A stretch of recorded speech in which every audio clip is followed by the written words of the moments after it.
નમસ્કાર, good morning. આજે આપણે બીએડ સેમ 1માં બાલ્યાવસ્થા અને વિકાસ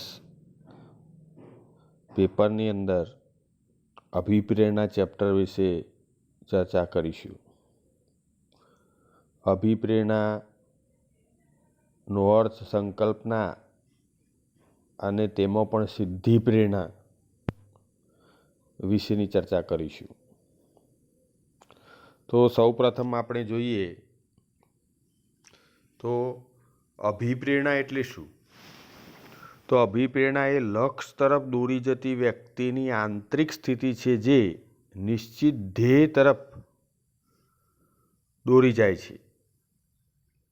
અભિપ્રેરણા માટે અંગ્રેજીમાં મોટિવેશન શબ્દ વપરાય છે.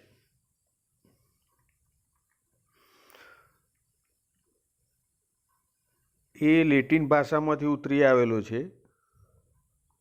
મોટ્યુમ, મૂવ, મેટ્રો, મોટિન વગેરે અર્થ ઉપરથી મોટિવેશન શબ્દ બનેલો છે. દરેક વર્તન પાછળ કોઈ બાહ્ય કે આંતરિક ઉદ્દીપક કાર્ય કરે છે. પ્રેરણા પણ કાર્ય કરવા માટેનો ઉદ્દીપક છે કે ભાઈ કોઈ પણ કાર્ય આપણે જ્યારે કરીએ છીએ ત્યારે એના માટે કોઈને કોઈ ઉદ્દીપક જવાબદાર હોય છે અને એ ઉદ્દીપકોના કારણે આપણે કોઈ વર્તન કરતા હોઈએ છીએ. એ વર્તનના કારણે આપણા કાર્યની પાછળ કોઈક ઉદ્દીપક કામ કરતું હોય છે અને એ ઉદ્દીપક કહેવાય કે આપણી પ્રેરણા છે. એ પ્રેરણાના કારણે આપણે વિવિધ પ્રકારના કાર્યો કરતા હોઈએ છીએ. સેડલના મતે અભિપ્રેરણા એ કાર્યની શરૂઆત કરવાની, કાર્ય જાળવી રાખવાની કે ચાલુ રાખવાની કે કાર્ય નિયમિત રીતે કરવાની પ્રક્રિયા છે. મેકડુગલે પણ એ જ રીતના વાત કરી છે કે પ્રેરકો એ પ્રાણીઓની એવી શારીરિક અને માનસિક સ્થિતિ છે કે જેનો અર્થ જે કોઈ એક કાર્ય ચોક્કસ રીતે કરવા માટે પ્રેરે છે.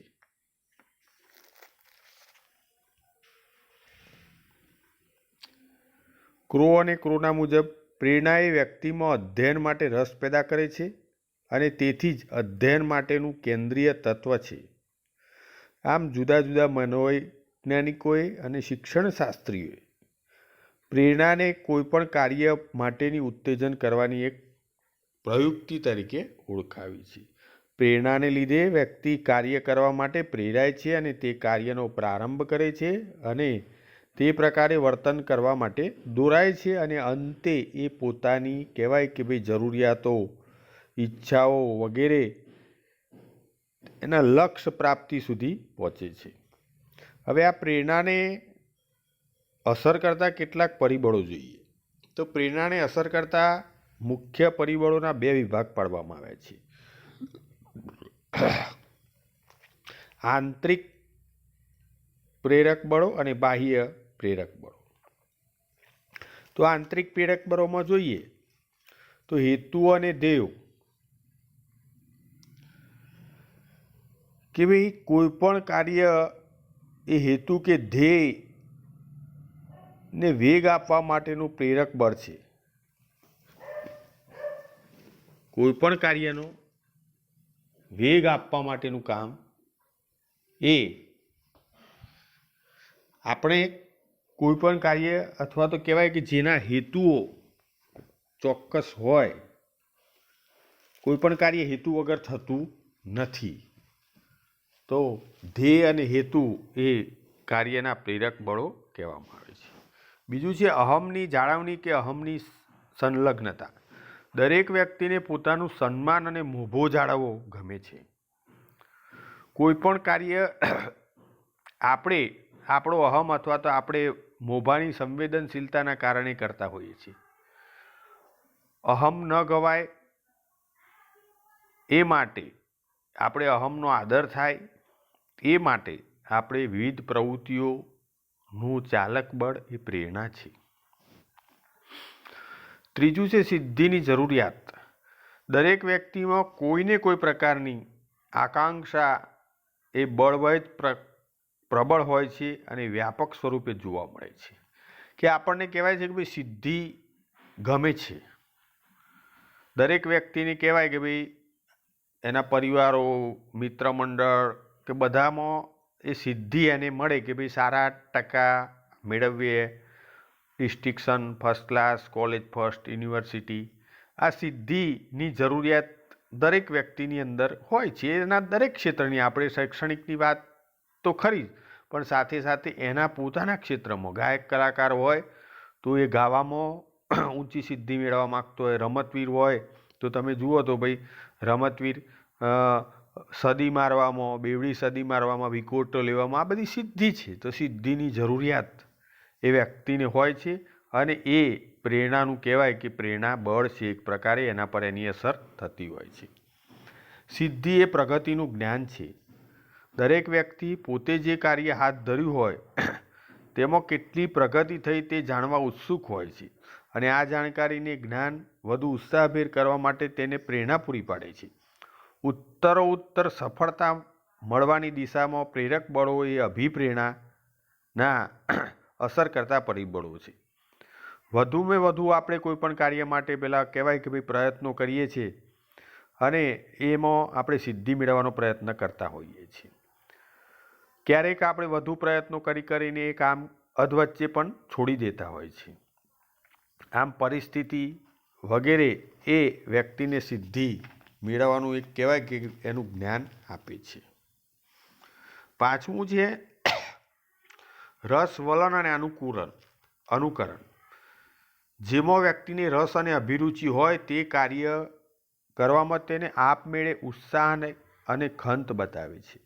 એટલે કે આપણને રસના કાર્યો કરવાના હોય, આપણને જેમાં રસ, વલણ અને રસ વલણ હોય તો એના કારણે આપણે એ કાર્યની અંદર વધુ એકાગ્રતા રાખીએ છીએ. એ કાર્યો આપણે ઝડપથી કરીએ છીએ. કહેવાય કે આપણને ગમતું કાર્ય આપણે કરવાનું થાય અથવા તો કરીએ તો ખૂબ સારી રીતના કરી શકીએ છીએ. જો એ કોઈપણ કાર્યમાં આપણને રસ ન હોય તો એ કાર્ય આપણે સારી રીતના કરી શકતા નથી. એટલા માટે અભિપ્રેરણાના એટલે કે પ્રેરણાના જે પ્રેરક બળમાં રસ, વલણ છે અને અનુકરણ એટલે કે વ્યક્તિ એને રસ અને ધ્યાનમાં રાખીને કેટલીક બાબતોનું અનુકરણ કરે છે. અન્ય વ્યક્તિએ કર્યું તો એ કરવાનો એ પ્રયત્ન કરે છે તો એ અનુકરણ. સારી બાબતોનું આપણે અનુકરણ કરતા હોઈએ છીએ તો એ રીતે અનુકરણ એ પણ અભિપ્રેરણાને જાગૃત કરવાનું એક પાયાનું કાર્ય કરે છે. આ થાય એક આંતરિક પરિબળો. હવે આપણે જોઈએ બાહ્ય, જે બાહ્ય રીતે આપણને પ્રાપ્ત થાય છે. પેલા આંતરિક હતા, બાહ્ય રીતે આપણને આ પરિબળો જે અસર કરે છે એની વાત કરીએ તો ઇનામ, બદલો કે શિક્ષા. કે ભાઈ ઇનામ કે શિક્ષા અભિપ્રેરણા માટે શક્તિશાળી ઉત્તેજકો હોય છે. ઇનામ એ હકારાત્મક છે અને શિક્ષા એ નકારાત્મક પરિબળ છે. શિક્ષણની અંદર જોઈએ તો ઇનામ, ડિગ્રી, મેડલ, કોઈ આર્થિક સહાય કે કંઈક કહેવાય કે ભાઈ પ્રોત્સાહન, વાહવાહી, આ બધું જ ઇનામ ગણાય. તો એ આપણને પ્રાપ્ત કરવાની ઈચ્છા હોય છે તો એ પ્રેરણાને અસર કરતા હોય છે. મેડલ મેળવવો, સિદ્ધિ મેળવવી થાય એના કારણે આપણો આત્મવિશ્વાસ કહેવાય કે ભાઈ આમ બને છે અને સ્વમાનની ભાવના આપણામાં વિકસે છે અને કાર્ય કરવા માટે આપણે વેગીલા બનીએ છીએ, કાર્ય કરવા માટે પ્રેરાઈએ છીએ. ભાઈ ગોલ્ડ મેડલ માટે રમતો ખેલાડી એની અંદર કહેવાય કે એક વિશિષ્ટ પ્રકારની ઉર્જા જોવા મળતી હોય છે. એવું ને એવું નકારાત્મક પરિબળ છે કે કેટલીક બાબતો આપણે જો આ નહીં કરીએ તો આ શિક્ષા થશે. શિક્ષક ગૃહ કાર્ય આપે,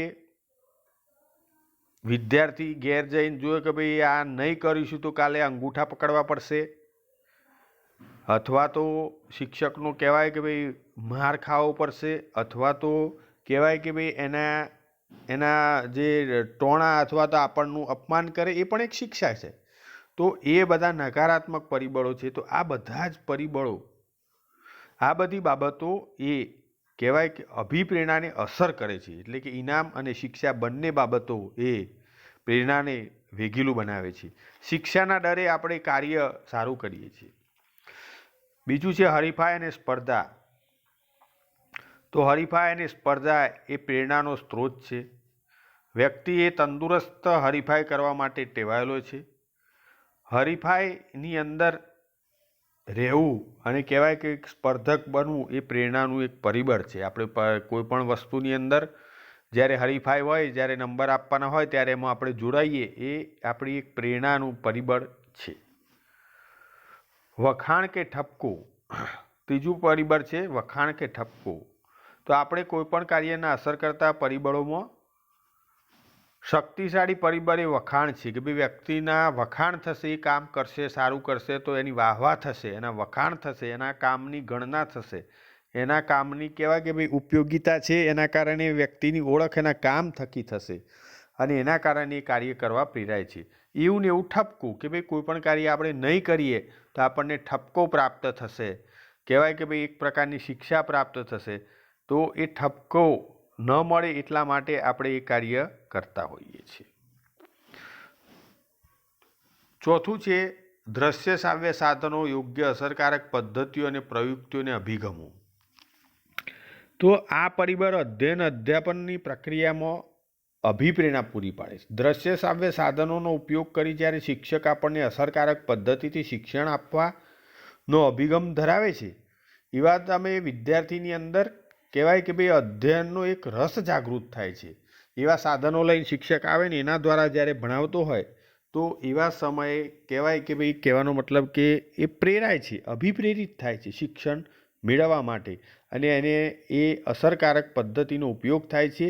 એના કારણે વિદ્યાર્થીની અંદર એકાગ્રતા જન્મે છે અને એ સિદ્ધિ પ્રાપ્ત કરવા માટે અથવા તો એ કાર્ય કરવા માટે વધુ અસરકારક રીતે પ્રેરાય છે. પાંચમું છે યોગ્ય અધ્યયન પરિસ્થિતિ અને પર્યાવરણ. તો કાર્ય હાથ ધરવા માટે આપણને કહેવાય કે ભાઈ યોગ્ય પરિસ્થિતિ, અધ્યયનની યોગ્ય પરિસ્થિતિ, જે પર્યાવરણ, કાર્ય કરવા માટેનું આપણને પર્યાવરણ, સારું પર્યાવરણ મળવું જોઈએ.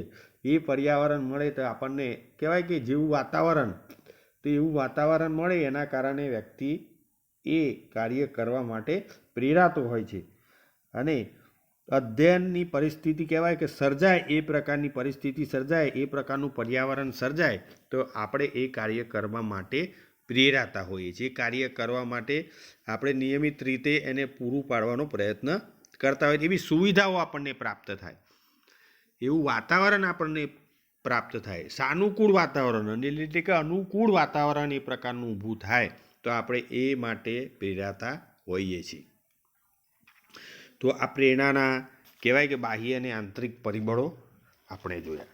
આગળ જોઈએ કે ભાઈ પ્રેરણાથી આગળ વધીને સિદ્ધિ પ્રેરણા, એનાથી આગળનો તબક્કો પ્રેરણા પ્રાપ્ત કરવી ને એમાં વધુ ઊંચી સિદ્ધિ પ્રાપ્ત કરવી. તો એ વિષયમાં મેકલેન્ડે પોતાનો પ્રેરણાનો સિદ્ધાંત આપ્યો છે. હાર્વર્ડ યુનિવર્સિટીના મેકલેન્ડ અધ્યાપક હતા, એમણે આ સિદ્ધાંત રજૂ કર્યો હતો. હાર્વર્ડના પ્રોફેસર મેકલેન્ડ સિદ્ધાંતે વિવિધ પ્રયોગોના અંતે, કેટલીક સમજૂતીઓના અંતે એમને આ સિદ્ધિ પ્રેરણાનો સિદ્ધાંત આપ્યો છે. હવે સિદ્ધિ પ્રેરણા એટલે શું એ સમજીએ. સિદ્ધિ પ્રેરણા એ મૂળભૂત રીતે પ્રેરણાનો એક પ્રકાર છે જેમાં વ્યક્તિ તેના સ્વભાવમાં જ હોય છે. મૂળભૂત રીતે મૂડીવાદ પર આધારિત પદ્ધતિની નીપજ છે. એટલે કે કહેવાય કે સિદ્ધિ પ્રેરણાનો પાયો એ સિદ્ધિ માટેના પ્રેરકો છે અને પોતાની જાતને સિદ્ધિ પ્રેરક તરીકે કામ લગાડે છે. સિદ્ધિ પ્રેરણાની શક્તિ હેઠળ કામ કરી રહ્યા છે તેમ કહી શકાય. પ્રેરણા પ્રાપ્ત થવી અને એનાથી ઉપર સિદ્ધિ પ્રાપ્ત કરવી, ઊંચી સિદ્ધિ પ્રાપ્ત કરવી, કે કોઈ પણ વસ્તુ આપણે ભાઈ ભણવું, પીએડ કરવું, પાસ થવું, એનાથી આગળની ઊંચી સિદ્ધિ પ્રાપ્ત કે ભાઈ આપણે સારા માર્ક મેળવવા, સારી રીતે કૌશલ્યો પ્રાપ્ત કરવા અને ઊંચી સિદ્ધિ પ્રાપ્ત કરવી, તો એને સિદ્ધિ પ્રેરણા કહેવાય છે. કે જે પ્રેરણા આપણે પ્રાપ્ત કરી છે એમાં પણ ઊંચું લક્ષ્ય પ્રાપ્ત કરીએ તેને સિદ્ધિ પ્રેરણા તરીકે ઓળખવામાં આવે છે. સિદ્ધિ પ્રેરણામાં સામાજિક પ્રતિષ્ઠા માટે નહીં પણ કંઈક કર્યાનો સંતોષ, આંતરિક સંતોષ પામવા માટે આપણે કામ કરતા હોય છીએ અને એને સિદ્ધિ પ્રેરણા કહેવામાં આવતા. સિદ્ધિ પ્રેરિત વ્યક્તિના લક્ષણો જોઈશું, એનાથી સિદ્ધિ પ્રેરણા વધુ સ્પષ્ટ થશે. તો સિદ્ધિ પ્રેરિત વ્યક્તિના લક્ષણો જોઈએ. સિદ્ધિ પ્રેરિત વ્યક્તિઓની આકાંક્ષાનું સ્તર ઊંચું હોય છે, કે એમની આકાંક્ષાઓ, એમની ઈચ્છાઓ, એમના સ્તર ઊંચા જોવા મળતા હોય છે. સિદ્ધિ સાથે સંબંધ ધરાવતા કાર્યો વધુ દૃઢ અને આગ્રહ ધરાવતા હોય છે, કે સિદ્ધિ સાથે જેને સંબંધ હોય એવા કાર્યો કરવા માટે તે વધુ પ્રેરાતા હોય છે. પ્રમાણસર માત્રામાં જોખમો ખેડી કરેલી સફળતાનો આનંદ જ હોય છે. આપણે કોઈ પણ કાર્યમાં જોખમ કરી અને ડર કે આગે જીત હે, બરાબર. તો જોખમ ખેડવીને જ્યારે આપણે સિદ્ધિ પ્રાપ્ત કરીએ છીએ ત્યારે એક અનેરો આનંદ પ્રાપ્ત થાય છે. કોઈ પણ કાર્ય હોય, શારીરિક હોય, માનસિક હોય, ગમે તે હોય. શારીરિક કાર્યથી આપણે વધુ સમજી શકીશું કે કોઈ પણ વસ્તુ આપણે કહેવાય કે ભાઈ આમ એકદમ કઠિન પરિશ્રમ કરીને જે બધા ના કરી શકતા હોય એ કામ આપણે એવું જોખમ ખેડી અને આપણે જ્યારે કરતા હોઈએ છીએ ત્યારે એની આનંદની સફળતા જે હોય છે, આનંદ હોય છે, એક વિશિષ્ટ પ્રકારનો હોય છે. અન્ય વ્યક્તિની સરખામણીમાં વધુ કાર્યક્ષમતા ધરાવતા હોય છે. બીજાઓના કરતાં સિદ્ધિ પ્રેરિત વ્યક્તિઓ કહેવાય એ કાર્યક્ષમ વધુ હોય છે. આવી વ્યક્તિઓનું સિદ્ધિનું સ્તર ઊંચું હોય છે. આવી વ્યક્તિ દૃઢ ઈચ્છાઓ ધરાવતી હોય છે. તેની મદદથી આ વ્યક્તિ એ ઉત્તમ દેખાવ કરી અને બીજાના કાર્યો કરતાં એ આગળ રહે છે, કે આવી આમની દ્રઢ ઈચ્છાના કારણે અન્ય કરતાં તે આગળ રહે છે. સિદ્ધિ પ્રેરિત વ્યક્તિ પોતાના કાર્યમાં સફળતાના અંતે સતત ચિંતિત હોય છે. કે ભાઈ સિદ્ધિ પ્રેરિત વ્યક્તિનું કહેવાય કે ભાઈ એનું કામ કે ભાઈ પોતાના કાર્યમાં કહેવાય કે એ સતત ચિંતિત રહેતો હોય છે, અથવા તો જે પોતાનું કાર્ય કરવાનું હોય એ કાર્યમાં એ સતત ચિંતા કરતો હોય છે અને એ રીતના એ પોતાના કાર્ય કરવા માટે કહેવાય કે ભાઈ સિદ્ધિ પ્રેરિત વ્યક્તિ પોતાના કાર્યો કરવા માટે પ્રેરાતી હોય છે. તો પરીક્ષાની અંદર આમાંથી 2 પ્રશ્નો નીકળી શકે છે કે ભાઈ સિદ્ધિ અભિપ્રેરણા એટલે શું, અને એમાં આગળ પૂછાય તો અભિપ્રેરણાની અંદર અભિપ્રેરણા એટલે શું, ને આગળથી મેકલેન્ડે આપેલો સિદ્ધિ પ્રેરણાનો સિદ્ધાંત સમજાવો. એટલે કે સિદ્ધિ પ્રેરણાની વાત આવે તો મેકલેન્ડની વાત કરવાની આપણે. સિદ્ધિ પ્રેરણા એટલે શું અને સિદ્ધિ પ્રેરણાનો સિદ્ધાંત એટલે શું એવું પણ આવી શકે. અથવા બીજો પ્રશ્ન આ રીતના નીકળી શકે કે અભિપ્રેરણા એટલે શું અને અભિપ્રેરણાને અસર કરતા પરિબળોની ચર્ચા કરો. એટલે ટૂંકમાં આ પ્રકરણની અંદરથી મુખ્ય 2 પ્રશ્નો નીકળેવા છે. તો આ બંને પ્રશ્નોની આપણે કહેવાય કે ભાઈ ચર્ચા આપણે એને વિસ્તારપૂર્વક કરી છે. નમસ્કાર, અસ્તુ, જય હિન્દ, જય ભારત.